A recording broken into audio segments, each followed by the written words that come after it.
Dans une société où on nous répète, comme un dicton, que la réussite passe par le travail et que le bonheur réside dans l'obtention d'un statut et de biens matériels, certaines phrases bien connues, comme par exemple « fais ce que tu aimes » ou encore « fais de tes rêves une réalité », résonnent pour nous comme des formules magiques, auxquelles on finit par attacher tout notre espoir avec le temps. Comme si ces paroles pouvaient à elles seules chasser le doute, combler le vide et apporter du sens à nos vies. Pourtant, est-ce vraiment suffisant ? Et si même après avoir choisi, même après avoir osé, on se retrouvait plus perdu que jamais ? Et si ce pourquoi on s'est battu finissait par nous détruire ? Le sens que nous cherchons à donner à nos vies existe-t-il réellement ? Il y a toujours une certaine dualité entre ce que le monde voit et ce qui nous ronge intérieurement. Alors, l'essence de la vraie liberté ne serait pas de trouver sa passion, mais peut-être d'apprendre à danser avec ses démons. Bienvenue au jardin de la pensée. Installez-vous bien, car aujourd'hui, je vais vous raconter une histoire. Celle du démon des entrailles. Fermez les yeux et laissez-vous porter par vos pensées. Prenez le temps.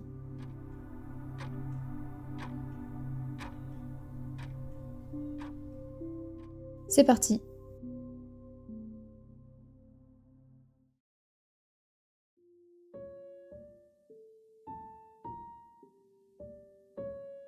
La salle était bien remplie, comme chaque soir. Elle, que l'on avait toujours surnommée l'hirondelle, planait au-dessus de la scène, ses bras traçant avec légèreté de grands arcs de cercle. Les projecteurs enveloppaient sa belle silhouette d'une lumière blanche, et le public, hypnotisé, ne voyait qu'elle, une danseuse étoilée qui avait osé. Elle avait choisi, contrairement à eux, contrairement à ces trop nombreux gens, cadres dans des entreprises, qui rentraient chaque soir en portant leur gros boulet sur le dos. Enfin, du moins, c'est ce qu'on lui avait dit. Elle avait choisi, contrairement à sa mère, femme au foyer, qui avait enterré ses rêves de pianiste sous des montagnes de linge. Elle avait choisi parce qu'elle avait su dire non. Elle avait choisi la scène, la sueur, les acclamations. Et ça, personne ne pouvait lui retirer. C'était sa réussite personnelle. Ce soir encore, les applaudissements crépitèrent, comme une pluie d'étoiles. Elle s'inclina, souriante, les joues roses, le cœur plein de fierté. Ce soir, elle était l'hirondelle. Et demain, elle le serait encore.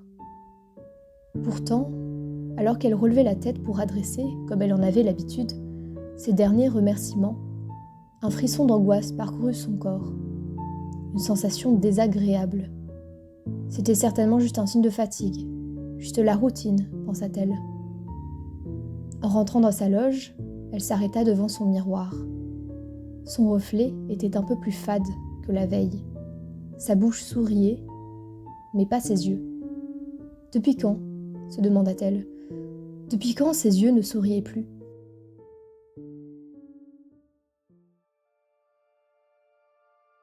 Les jours suivants, elle dansa comme toujours. Mais quelque chose avait changé en elle. Les mouvements qu'elle connaissait par cœur lui semblaient plus mécaniques, comme si son corps exécutait une partition dont elle n'était plus l'auteur. Elle était prisonnière de son propre rêve, et personne ne semblait le remarquer. Après une de ses prestations, elle revint trouver son miroir et s'assit. Elle fixa longuement son reflet à la recherche d'une réponse, les mains agrippées au rebord du meuble. Les néons de la loge clignotaient, projetant sur son visage des ombres mouvantes. « Qu'est-ce qui ne va pas chez moi ?» murmura-t-elle. « Je ne ressens plus rien devant eux. Ils me croient libre parce que je vole, mais je me sens beaucoup plus lourde ces derniers temps. » À cet instant, un frisson parcourut à nouveau sa chair. Elle aperçut alors quelque chose surgir derrière ses pupilles. Pas un reflet, pas une ombre, mais une présence. Le miroir ne reflétait plus tout à fait son visage. Quelque chose d'autre l'observait. Une voix familière et pourtant étrange résonna en elle, comme un écho lointain de sa propre pensée, mais déformé. Tu ne ressens plus rien. Tu ne sais plus pourquoi tu danses. Voilà qui est bien dommage. Elle recula. Ses doigts se crispèrent un peu plus, s'enfonçant presque dans le bois du meuble. « Qui es-tu » La voix rit d'un son chaud et rauque, comme s'il venait du plus profond de son abdomen. « Je mourrai dans tes entrailles, et tu pourriras avec moi. Lentement, gronda la voix. La souffrance est encore plus difficile lorsqu'elle perdure, crois-moi. Elle prendra tout ton corps, et la folie te tuera. » Apeurée par les mots de la voix qui l'habitait, elle détourna le regard. Puis, d'un élan de courage, elle prit la parole. « Alors dis-moi, toi qui te caches, toi que je ne vois pas, comment cesser l'expansion de cette maladie qui me ronge ?»« Tu dois me libérer, » répondit la voix. « Et comment ? Il me semble que j'emploie déjà toutes les forces de mon corps chaque jour pour te contenter. Si tu es bien ce que je crains, alors je dois te l'avouer, je crois à présent ne plus y trouver le sens des choses. » Elle ne reçut pas de réponse en retour. Son corps continua pourtant de brûler, toute la nuit. Les soirs se succédèrent. Le démon revint plus fréquemment, mais sans jamais lui donner de solution. Et chaque jour, la petite hirondelle perdait de la hauteur. Elle s'épuisait un peu plus. Elle n'avait qu'une envie, se poser et arrêter de voler sans but. Elle reprendrait son envol lorsqu'elle aurait enfin trouvé une raison, une destination à ce long vol. Un matin, elle prit la décision qu'elle exécuterait le soir même sa dernière danse, avant de clore sa brillante carrière.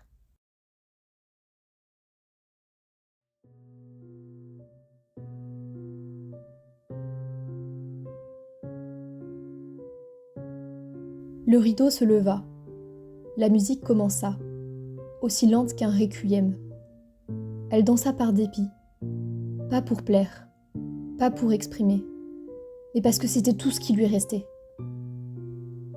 Sa danse fut d'abord lourde, pleine de désespoir. On pouvait presque compter ses pas tant elle les espaçait. Seule, au milieu de la scène, l'hirondelle avait oublié comment voler. Son ombre s'allongeait, déformée, monstrueuse. Le spectacle perdait tout son sens. Vint alors un silence, un frisson subtil, puis une lourde brûlure au ventre. Un cri d'agonie se fit entendre dans toute la salle, puis plus rien.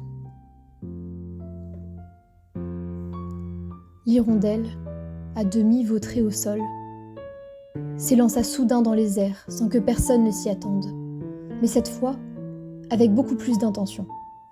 Ses pointes reprirent le rythme de la musique, dans une cadence frénétique. Le public retenait son souffle. Certains s'émerveillaient devant son énergie sauvage, la vérité brute qu'elle laissait enfin transparaître, ce qui crépitait dans ses yeux, ce regard noir, empli de folie. Il ne savait comment réagir face à une telle intensité. Pas un seul ne détourna les yeux. Elle se déplaçait avec tellement de fièvre. Elle laissait sa rage la consumer sur scène. L'hirondelle, ce soir, n'était plus seule. Elle dansait avec son propre démon. « Enfin !» murmura-t-il satisfait. « Tu danses comme si tu allais mourir. » »« Non, tu te trompes. Je danse comme si j'étais déjà morte, » répondit-elle entre deux respirations. « Et c'est bien pour ça que je suis vivante. » Enfin, elle s'écroula bruyamment sur le parquet froid de la scène. Il y eut un lourd silence dans la pièce. Les projecteurs s'éteignirent. L'air chaud ambiant devint froid. L'hirondelle venait d'être abattue devant les yeux apeurés du public.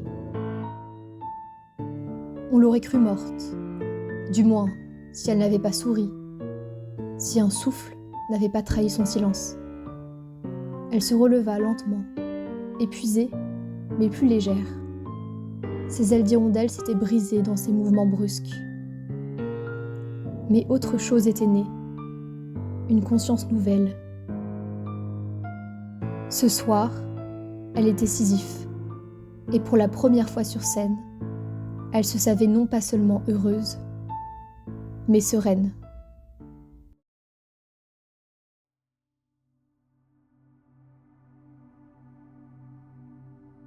Que doit-on retenir de l'histoire de la danseuse du démon ? Au début, la danseuse voit en sa passion une source de sens pur, de liberté. Elle est persuadée que c'est ce qui comblera sa vie jusqu'à ses derniers jours.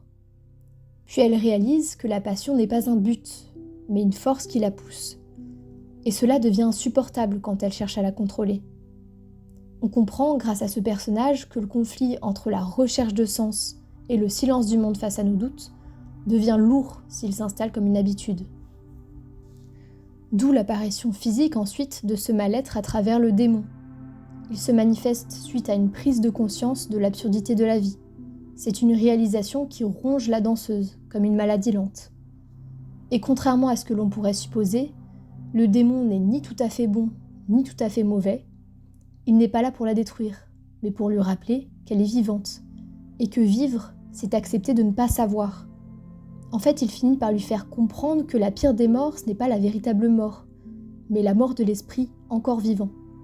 Et ce message est très important.